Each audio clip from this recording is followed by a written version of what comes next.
6 p.m. Assalamu alaikum. This is Radio Pakistan, the news read by Miriam Khan.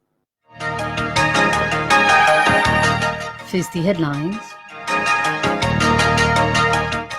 ISPR says the Indian Army has used the cluster ammunition along the line of control, deliberately targeting the civilian population in clear violation of Geneva Convention. Army spokesman says no weapon can suppress the determination of Kashmiris to get their right of self-determination.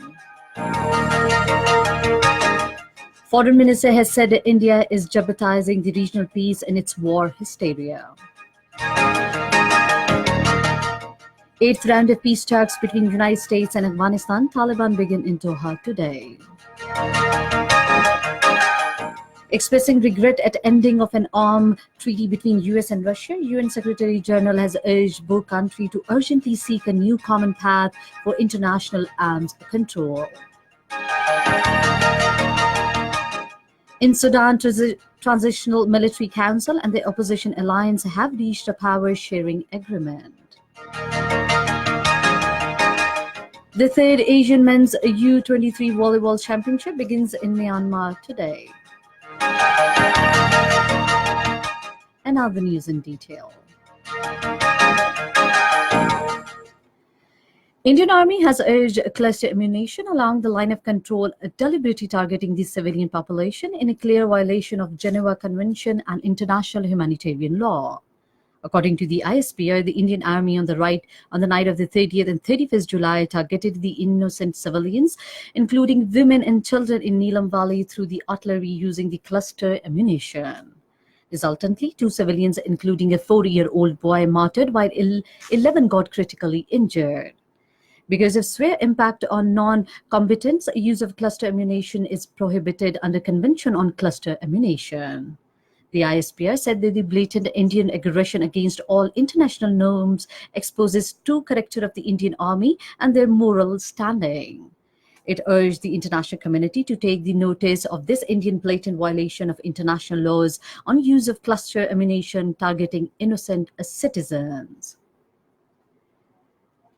Director General ISPR Major General Asif Ghafoor says no weapon can suppress the determination of Kashmiris to get their right of self-determination. Condemning the use of cluster bombs by the Indian Army as a violation of international conventions, he said Kashmir runs in the blood of every Pakistani. He expressed hope that the indigenous freedom struggle of Kashmiris shall succeed. Foreign Minister Shah Mahmood Qureshi says the Indian is jeopardizing the regional peace in its war hysteria.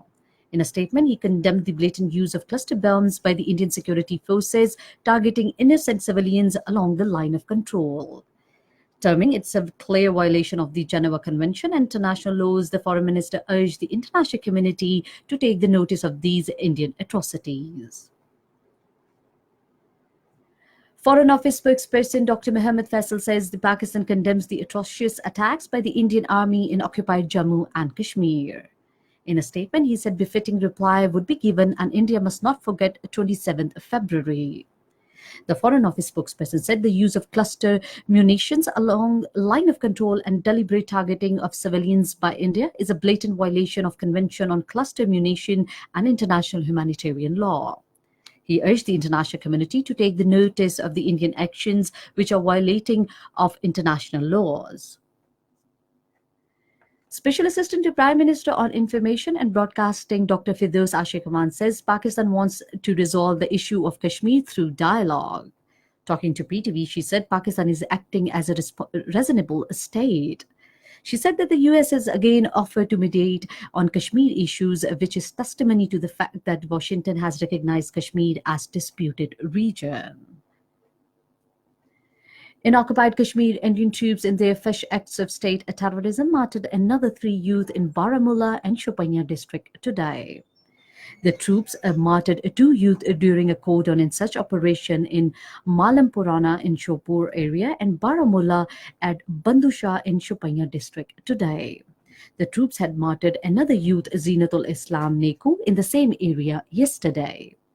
Several houses were razed to the ground by the Indian forces during the operation in Bandushan. Thousands of people participated in the funeral prayers of the martyr Zinatul Islam Neku at its native Meandar village in Chopanya district. The participants raised the high-pitched anti-Indian and pro-freedom slogans on the occasion. Meanwhile, in a statement in Srinagar, Hurriyat Forum led by Mir Wais Umar Farooq expressed a serious concern over the deteriorating health of illegally detained Jammu and Kashmir Liberation Front chairman Mohammad Yasin Malik in New Delhi's Tihar jail. It demanded immediate release of Yasin Malik and other Kashmiri detainees languishing in different jails. This is Radio Pakistan giving you the news.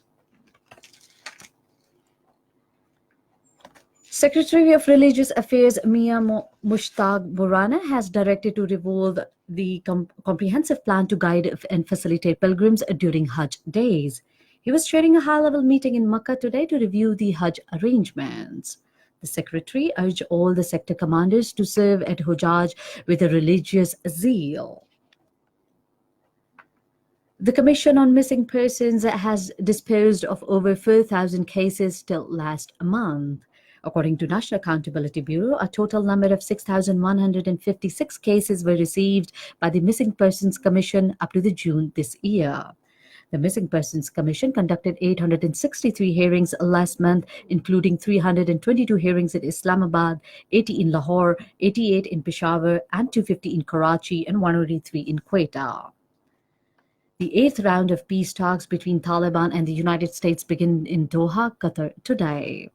According to the official sources, peace agreement could be expected at the end of this round of talks.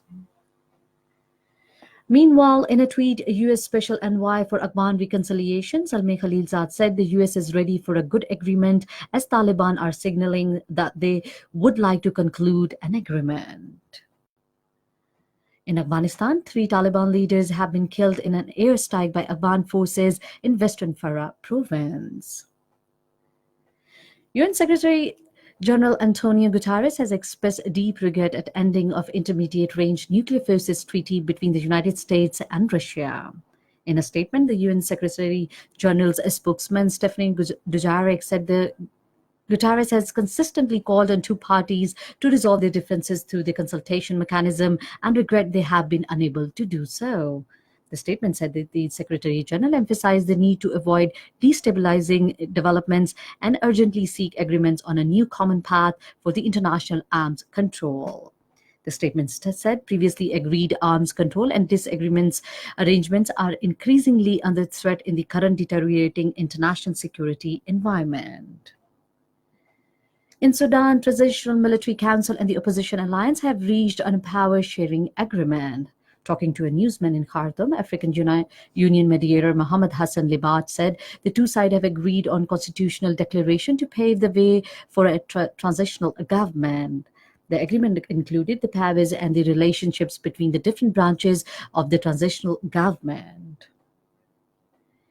The European Union has called upon Libya's warring sides to establish the permanent ceasefire and return to UN-led talks. In a statement, EU Foreign Policy Chief Federica Mogherini said the European Union and its member states are united in demanding that all Libyan parties commit to the permanent ceasefire. Welcoming the ceasefire proposal on the eve of the Eid al-Adha by the UN envoy Ghassan Salim, Mogherini urged the parties to return to the UN brokered political process. The 3rd Asian Men's U23 Volleyball Championship begins at Naypyidaw, Myanmar today. Pakistan's volleyball team is participating in the championship. India will play their first T20 match against the West Indies at Launderhill this evening.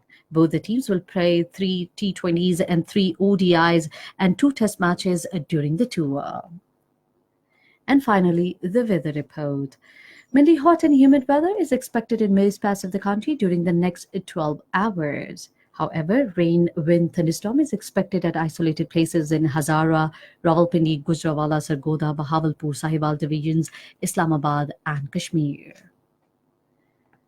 And that is the end of the news. For more news and analysis, log on to our website radio.gov.pk and also watch live video streaming of our bulletins on the link facebook.com/Radio Pakistan News Official.